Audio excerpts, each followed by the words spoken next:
Shalom, welcome to Rob on the Rock. I'm Rob Vanoff, and today I'm going to look at the preview of a book by a Dr. Al Garza on the Amazon website, where it provides the first several pages of a book. I don't recommend you buying this book, but I'll go through and show you some of what I think are criticisms that are valid and that, perhaps you will see what I'm talking about. Here's the cover. This is available for anybody to look on the Amazon website. They're asking $26.99 for this book. It's from the Hebrew Institute of Semitic Studies, which strangely is HIS. Hebrew Institute of Semitic Studies spells HIS, which reminds me of a sound that the serpent makes. But this is the first edition. This is an image here from a manuscript that has been obviously damaged, and it's been scanned. And this is a very late, this is not an ancient manuscript by any means. This is probably medieval or early modern. I think this is an early modern Hebrew script, but it's called Hebrew Gospel of John. And I just wanted to scroll through and just read through some of this. So they have a cross with a menorah here. But let's go here. We're going to scroll through. And I'm just going to read some points from it and see what we can learn about it. It says, just some key verses here. It says, I have collected, right here, I'll use my mouse to point. I have collected about 4,000 Hebrew New Testament manuscripts that contain the entire New Testament. So I don't think this is accurate. I don't believe it. I don't believe this person has collected 4,000 manuscripts. You would have to be, I don't even know that Hobby Lobby, the Green family that owns the Museum of the Bible, I don't even know if they've collected 4,000 manuscripts, let alone Hebrew manuscripts. You'd have to be very wealthy to collect these and to then have them somehow preserved. I think what he means is that he's identified them, and they're available in maybe different libraries. I know the National Library of Israel is one of the places, but it's not his collection. So I would just say this is language. If I were an editor, I would circle that and say rewrite. He says will contain textual variants, etc. Will conclude Hebrew names and places from the Hebrew manuscripts. And there's a plan for future editions. It says here in the second paragraph, the Hebrew manuscripts are dated after the 9th century. I want to know why, there's no footnote here. Why did you put the 9th century? Do you have a Hebrew manuscript of a gospel or a text that is from the 9th century? I doubt it. I don't believe it. And if you do, that's what you need to, if you do in fact have that, then you need to put a footnote and you inform your reader. You don't just gloss a claim like this and pretend like you're just going to get away with it without having to show your work. We have all sorts of manuscripts that are way older than the 9th century that are in Aramaic, Arabic. We have Coptic, Latin, Greek. So there's no reason why you wouldn't just give the manuscript if there is one that early. And if you don't have one any close to that early, why did you give the 9th century here? To me, it sounds like you're trying to push it back farther than it actually is. That's just my opinion. I think you should rewrite that. And it says, we are translating this. Some Hebrew manuscripts, it says, appear to be translated from other languages, such as Aramaic, Greek, or Latin. Oh, really? They appear to be. Other Hebrew manuscripts seem to come from an earlier Hebrew source, not another translation. Okay, that's where this is back to like the 9th century comment. Show your receipts, give your demonstration. This is what George Howard did with his Evan Bohan, Hebrew Gospel of Matthew, that he did in, I think, the late 80s. And he did a series of articles independent of the publication where he actually made his case of places where he believed that the Hebrew version of Matthew was from some unknown prior source. But also we know that Evan Bohan contextually was a polemic against the claims of the Gospel of Matthew. And so we have no reason to trust it as if somehow there were Jewish scribes as diligent as the Masoretes who were preserving the Gospel of Matthew secretly. It's ludicrous to imagine that. He does say this Hebrew to English translation is not to replace the current Bible translations that are based on Greek New Testament manuscripts. Well, of course, like you would be able to replace them. Is that the claim? You're protecting yourself from the claim that you're trying to replace them. That doesn't make any sense. Why would anybody think that you're trying to replace them? Unless you're trying to make an argument that they are contenders.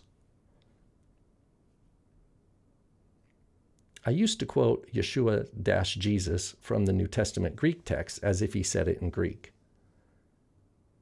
Okay, and he goes on to say this. Western scholars had trained me that way. So there has been no discussion about the possibility of a Hebrew original written by these same apostles. There's been tons of discussion. Like, where have you been? Like, the quoting the misunderstanding the words of Jesus or whatever that was, the Jerusalem school where they tried to translate all the way back, believing the Gospel of Luke was the original text written in Hebrew. This has been around for years. The George Howard, there's the scholar James Edwards, the Hebrew Gospel tradition or something of that nature that was published within the last 10, 15 years. Why do you say there's been no discussion? This presents the reader who is ignorant of these things as if now you're giving them the fresh insight, that you're giving them the scoop that hasn't been discussed. And that's wrong. That's misleading people. And you quote Stephen Notley, PhD from Hebrew University. We have not a single example of Jewish teacher from the first century in the land of Israel teaching from any other version of the scriptures in Hebrew. Wrong. We have the Apostle Paul. We have James. We have John.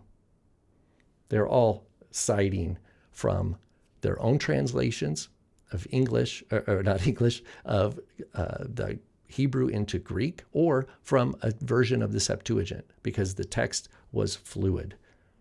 I've shown in other videos where Paul diverts deliberately from the Septuagint when citing the Greek meaning of the Hebrew text, and where his text aligns with the Hebrew, not with the Septuagint.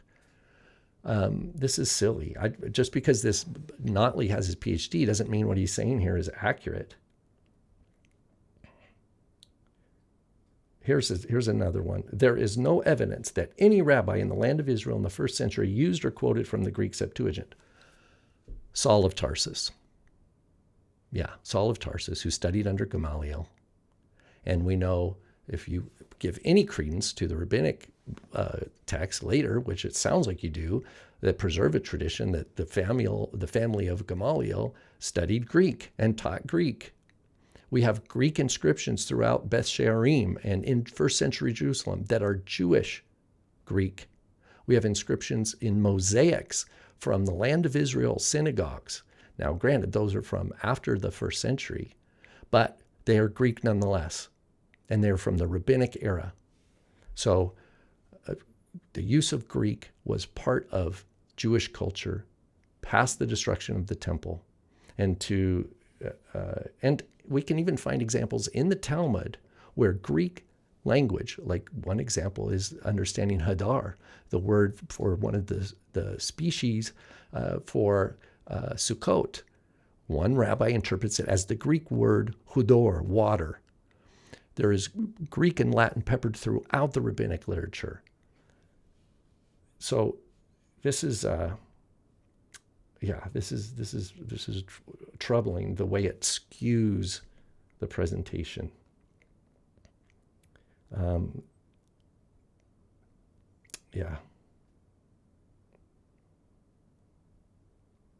Let's continue here. I want to get to the actual presentation here.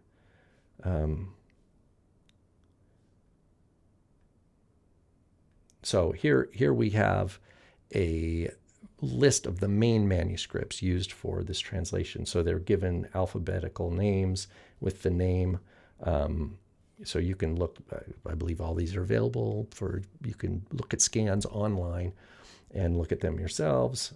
And so then we get to his presentation of the text. So Gospel according to Hebrew John, and then the format. Now, sadly, here the first verse is here, and you have to, in order to see the Hebrew, you have to go next. So for some reason, the priority is given to an English translation that has footnote indicators, then the Hebrew, and then a kind of transliteration, which I'm not sure how that helps. Ultimately, it regulates the Hebrew text to just a decorative event, because either A, your audience can read Hebrew, and this extra step is like totally unhelpful because there's no meaning, or you're wanting to reach an audience that doesn't have any knowledge of Hebrew, and again, the Hebrew then just becomes decorative because they look at it and they don't know, and their eye is drawn towards this. So I think that's a mistake. I would eliminate that altogether. But let's go back up, and we see here, in the beginning, he was the Word. So even though there's no noun there for he, it's just, it says here in the Hebrew, Haya Hadavar, was the Word. They want to say he was the Word. And the word he was with Elohim, and the word he was Elohim. This is just silly in my view. One of these footnotes, it's footnote 13, where it says with Elohim. It says most manuscripts have the word etzel here, Aleph Tzadi Lamed, which can mean with or next to. It's used in the Hebrew Tanakh usually with the suffix, I think always with etzlo, etzli, etzlam, with me, with him, with them. And here it's just an independent pronoun meaning with. But then he says, or even an emanation of. That is wrong. It does not mean an emanation of. The author here, who apparently is a doctor, apparently he has a PhD, is telling his audience that the Hebrew preposition etzel can mean an emanation of. That's what that's folk etymology, that's folk midrash, that is not grounded in, it's not grounded in good Hebrew study. It's not grounded in the Bible, in the language of the Bible. It never means the emanation of. And it says, as it's used in the Kabbalah, for example. Then they quote the Zohar. So now we're going to 13th century Spain, 13th century Catholic Spain, to an Aramaic word, atzilut, because it has the aleph, the tzadi, and the lamed. And now we're going to import that as if that has any bearing whatsoever in John 1:1. It doesn't. This whole footnote here needs to go. Gone. Nothing to do with anything. And the quote they use, there's plenty of times where you can find atzilut in the Zohar if you want to cite the Zohar. But in the time where you're talking about this kind of idea of creation, so the hint is that there's a similar teaching of the Zohar here with John 1. Like there's some sort of way that they should be joined together. And this is irresponsible, and it is not good. This is not good food for Yeshua's flock. So if the purpose of the author is to bring edification and education to the flock of Yeshua, then this is anti that. We continue here. And he shows where different manuscripts have different readings. This whole thing is a step away, a step in the wrong direction from the way traditional Hebrew manuscripts are presented. If you look at over the last almost 150 years into the 1800s, you can look at critical editions of Hebrew and Aramaic texts, and they provide the critical apparatus in the footnotes. It's all in Hebrew. No one's translating it into the footnote. So it's a mixed purpose here. There's not a clear purpose behind this. And that's why I don't recommend this type of scholarship. I don't recommend this approach, nor do I recommend this book at all. So it goes on. We see he was in the beginning with Elohim. Now here, verse 8 or footnote 18, most manuscripts have Etzel. Well, here's a typo. It should be Aleph Tzadi Lamed, not Ayin. Atzel is a word for, I think that's a word for the lazy person. So it's kind of funny that it's for lazy. Yeah, this is a typo. Another problem here, in terms of editor's eye or critical eye, is how they use the semicolon. The semicolon shouldn't be here. It should be after the word Elohim. And so I guess they don't realize that every time they put a semicolon, it goes to the right end, the right side, and it needs to be at the end of the Hebrew text. Time and time again, we see that. There's times where the space, of course, is a minor deal, but ner, lamp. Okay, this is what I call, this is just poor editing. Again, the semicolon at the wrong place. There are things here that are totally missed, because the Word of God is important for Yeshua's flock. The Word of God is precious. Its preservation, its study, the understanding of its language is precious and essential for the health and vitality of God's people. There's nothing wrong with studying a Hebrew translation of a text. You know, there's modern Hebrew translations of the book of Daniel, for example, where Daniel has half of the book is in Aramaic. Well, guess what? You can read a modern Hebrew translation of those sections. There's nothing wrong with that. There's actually modern Hebrew translation of the entire Tanakh.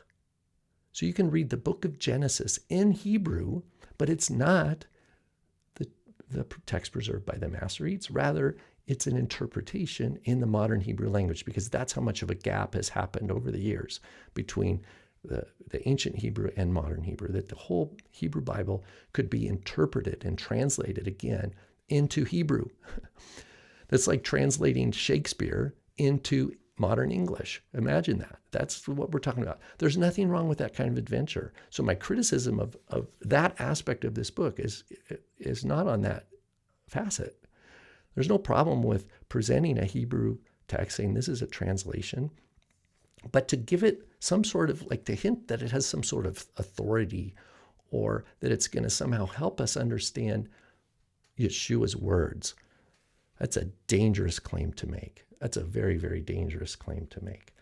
And then to subsequently provide these faux transliterations with these big black dots, apparently for the syllable division, is really strange. It's just, there's not a clear, coherent signal coming from this. A man sent from Elohim, his name was Yochanan. This is strange.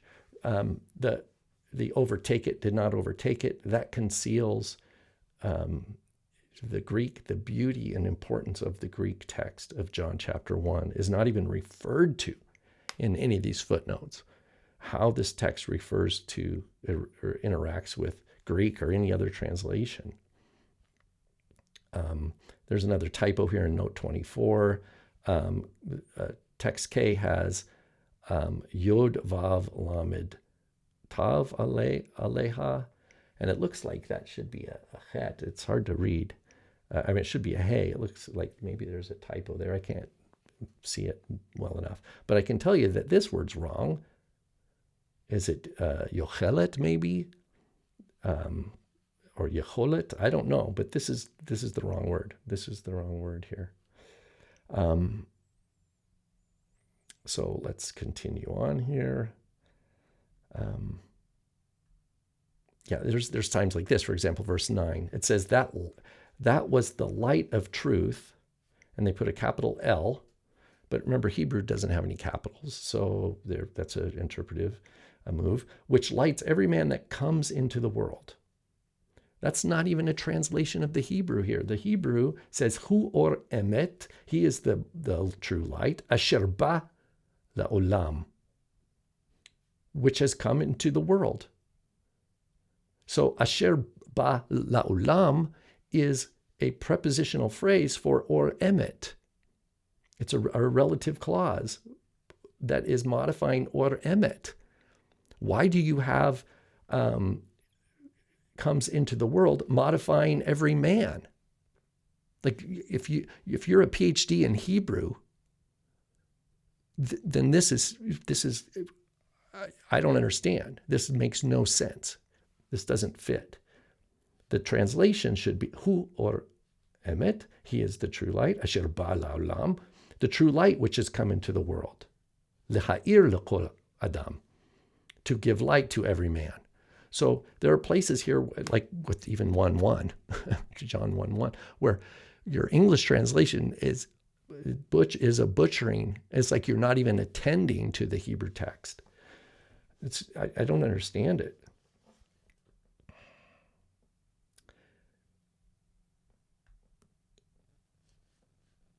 Yeah. Again, the words for received, like why would you lahachazik, to take hold? Why would you translate that received? Received him not? It's like you're bound by another translation. It says hu va el amo shelo, which is, first of all, it's really strange. It's he came to his people, his own. So that's a strange construct already, to have a double with a double situation, amo shelo, with the double pronominal suffix. But even if we allow that, it doesn't mean his own. It's to his own people. How come you didn't translate the word He came to his own people, and his own people, and then it says, did not grasp him. And then as many as did, it says, received them. And it uses the same verb here, chazak in binyan hifil. And this is another place where it's important for readers to understand that this is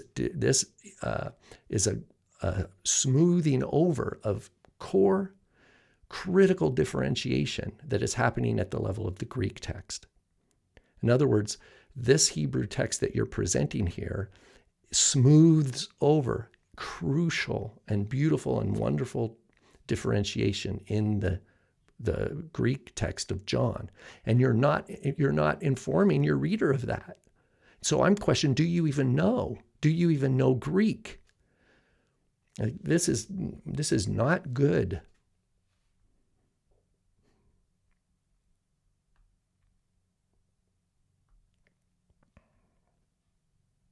Verse 14, and the word was made flesh. No, the Hebrew, v'hadavar, if this is it, levash basar. It means the word donned flesh. The word put on flesh like a garment. Not was made flesh. So there's no credibility here. There's no credibility in this. What we see is what I see is an attempt to create books, to sell them, and to try to get people to see value in this kind of presentation. And I'm telling you, there's no edification for God's people in this. There's no edification for the people of God. There's no edification for Yeshua's flock in this. It's going to leave them confused. It's going to leave them trying to give value to the wrong things. And if you're teaching Yeshua's flock and teaching them the wrong priorities and to think wrong and to think badly, then shame on you. Especially if you're advertising yourself as a doctor who studied, and you've posted all this stuff of how many hours you've studied, and you've studied this and all these hours of this you've clocked. and then you have this team working on all these grand projects, those projects are worth nothing if the methodology is sloppy, irresponsible, and even deceiving, as it is here. So, friends, if you're reading Dr. Garza's book, Hebrew Gospel of John, or anything from HIS, stay away from the HIS, Hebrew Institute of Semitic Studies, whatever that is. Stay away from it. No good. Shalom.